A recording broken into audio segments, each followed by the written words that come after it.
O que a aprendiz de um super vilão, um grupo de K-pop e os irmãos Winchester têm em comum? Pode parecer uma pergunta um pouquinho aleatória, mas eu comecei a perceber um certo padrão agora no mês de setembro, e o padrão que eu percebi é esse nosso fascínio pelos bastidores da fantasia. Sabe, a gente é atraído pelas grandes batalhas, pelas grandes performances, mas será que é só isso mesmo? Se a gente for parar pra pensar, é muito mais a humanidade e a vida real por trás dessas coisas que cativam a gente de verdade. Eu comecei a pensar um pouquinho nisso enquanto estava lendo Aprendiz do Vilão. O que eu achei genial não foi só o fato da Ivy estar aprendendo coisas com o seu chefe, o vilão, e estar praticando algumas vilanias. O que me cativou de verdade em toda essa história é o fato de que ela quer ter uma rotina de trabalho levemente normal, que ela reclama assim do chefe dela. Então essa questão mundana de toda a história foi o que mais me cativou. Além de tudo, a rotina dela é muito caótica e isso lembra a gente da nossa própria rotina. Aí eu fui assistir Guerreiras do K-pop da Netflix e eu comecei a perceber algumas coisas parecidas também. O que conecta a gente de verdade não é a preparação para grande performance ou encontrar a música certa para poder fechar a barreira que elas precisam. O que mais cativa a gente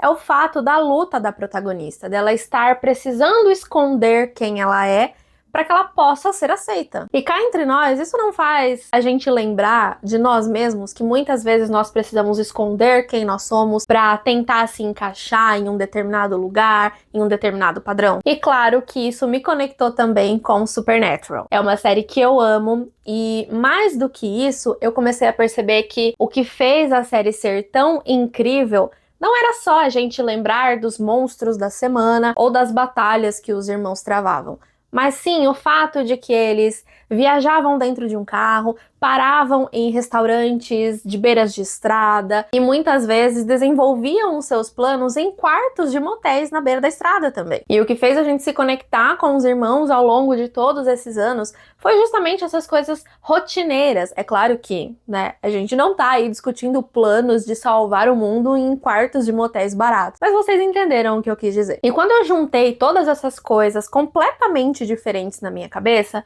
foi que veio uma grande reflexão. Que talvez a gente ame tanto a fantasia, mas não exatamente pelas coisas fantásticas, e sim porque a gente tá sempre procurando alguma coisa para se conectar com esses personagens e com essas histórias. Então são as lutas diárias, são os momentos em que a gente tenta ter momentos agradáveis e ambientes agradáveis nos nossos trabalhos, é o caos do nosso dia a dia, da nossa rotina, são os bastidores da fantasia que faz com que a gente se conecte com tudo isso. E foi essa reflexão que setembro me trouxe. E talvez, se você é novo por aqui, oi gente, eu sou a Natália e sejam bem-vindos a mais um Chá com a Nath, este quadro aqui do canal em que eu sempre trago uma reflexão e conto para vocês tudo o que eu consumi de entretenimento do mês anterior para já ficar de indicação. E hoje eu quis trazer um formato um pouquinho diferente aqui para esse chá, porque eu quis sim trazer uma reflexão sobre algo que aconteceu comigo, mas também conectar com todas essas coisas que eu sempre trago aqui para vocês, porque é sobre isso, sabe? É sobre a gente também se reconhecer e se conectar nos conteúdos, nos livros, enfim, no entretenimento que a gente consome. Mas calma que o episódio ainda não acabou, tá? Agora a gente vai para aquela parte do vídeo em que eu vou compartilhar com vocês o que eu consumi, porque além dessas coisas que eu citei, tem outras coisas também aqui.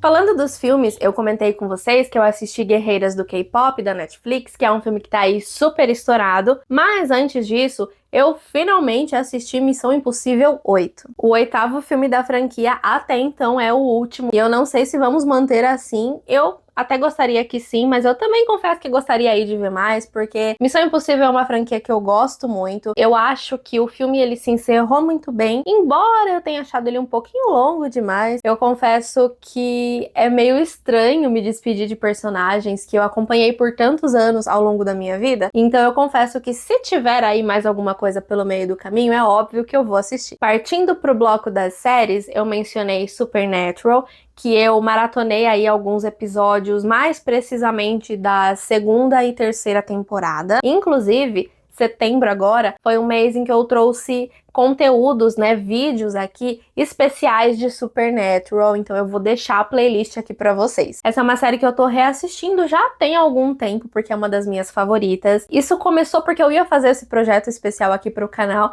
mas aí acontece que eu tava com tanta saudade de me reconectar com esses personagens que acabou que eu fui assistindo e ainda estou assistindo, então eu vou continuar aí revendo todos os episódios até a 15ª temporada. E outra série que eu estou reassistindo também, e eu já tô quase no final, é How I Met Your Mother. Eu tô maratonando aí já tem algum tempo com o Victor. É a terceira vez que eu assisto essa série. Ela é uma das minhas favoritas da vida. E mais precisamente nesse mês de setembro, eu assisti episódios da sexta, sétima e oitava temporada. Eu não vi nada de novo de séries, eu tô só revendo essas duas mesmo, que são favoritas da minha vida. Eu amo essas séries assim, com todas as minhas forças. Inclusive, as duas completaram agora 20 anos de estreia no mês de setembro. Gente, eu tinha 9 anos quando essas séries começaram e agora eu tenho 29. Assim, eu me sinto às vezes um pouquinho velha.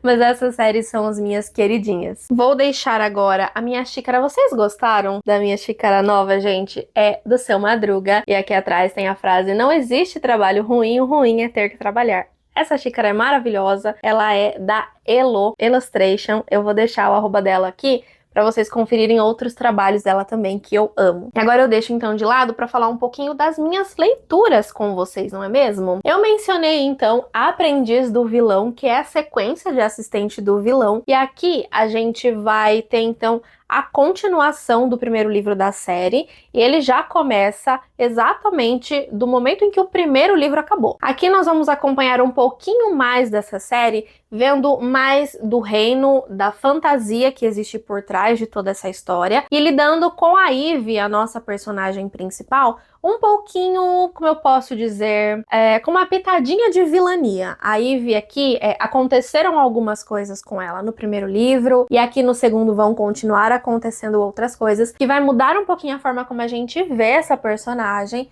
e aqui nós vamos conhecer um outro lado dela. Achei sim que ele foi enrolado em alguns momentos, mas de um modo geral eu gostei bastante dessa história e já adianto para vocês que estou fazendo a leitura do terceiro livro da série. Bom, depois eu fiz mais outras duas leituras.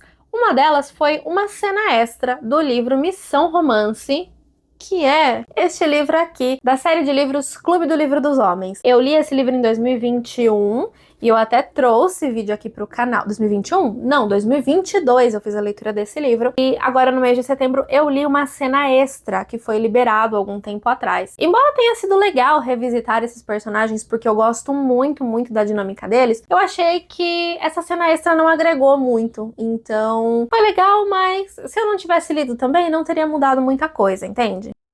E o último livro que eu li no mês de setembro foi, inclusive, uma grata surpresa, que foi A Bailarina Fantasma da Socorro Acioli. Esse livro tá no meu Kindle, gente, há muito tempo, se eu não me engano, na época da pandemia em que eu baixei ele. E eu confesso que eu tinha curiosidade, mas acabava ficando uma leitura pra ser feita posteriormente, aí eu peguei pra ler e assim, gente, eu amei. Aqui a gente vai conhecer a Anabela. A Anabela mora com seu pai em Recife e o pai dela é um arquiteto. O Marcelo vai ficar responsável por reconstruir um dos teatros em Recife, enquanto eles estão assistindo a uma apresentação especial do balé de repertório Gisele.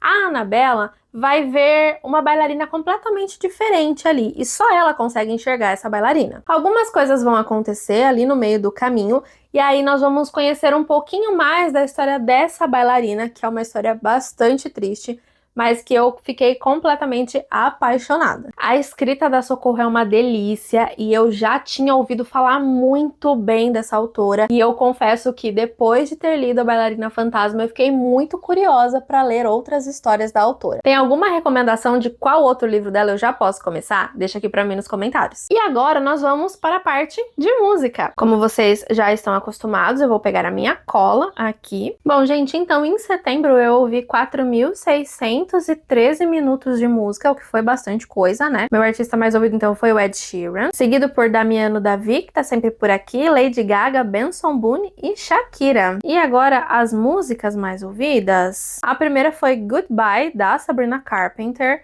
que eu ouvi, eu acho. Ah, ele não fala, não tá falando mais aqui, gente. Quantas vezes eu ouvi, olha só. Mas eu ouvi também Kill for Love, da Lady Gaga. Eu falei dessa música em um outro chá que eu trouxe pra vocês, que eu falei que eu ouvi muito essa música pelo YouTube. E aí, no mês passado, a Lady Gaga trouxe essa música pro Spotify, foi maravilhoso. Depois eu ouvi The First Time, do Damiano Davi. Stray Heart, do Green Day. Eu era apaixonada por essa música quando ela foi lançada. E The Dead Dance, também, da Lady Gaga, que foi a música aí que ela fez pra série de Wandinha. E agora eu quero saber de vocês, qual foi aí o bastidor de alguma história que vocês consumiram recentemente que te cativou, te fez se sentir conectado? Pode ser um livro, um filme, uma série ou até mesmo uma música. Conta aqui pra mim nos comentários que eu vou amar saber. Então é isso, gente. Eu espero muito que vocês tenham gostado desse episódio do Chá com a Nath. Aqui ao lado eu tô deixando o nome dos apoiadores. O meu muito obrigada a vocês que estão ajudando o canal a continuar. Ao longo do vídeo eu também deixo um QR Code, que é mais uma forma de você contribuir com o meu trabalho. Aqui na descrição do vídeo eu também sempre deixo links dos livros que eu cito aqui nos episódios para vocês. E claro, aproveita para se inscrever no canal, deixar o like nesse vídeo, ativar o sininho para receber todas as notificações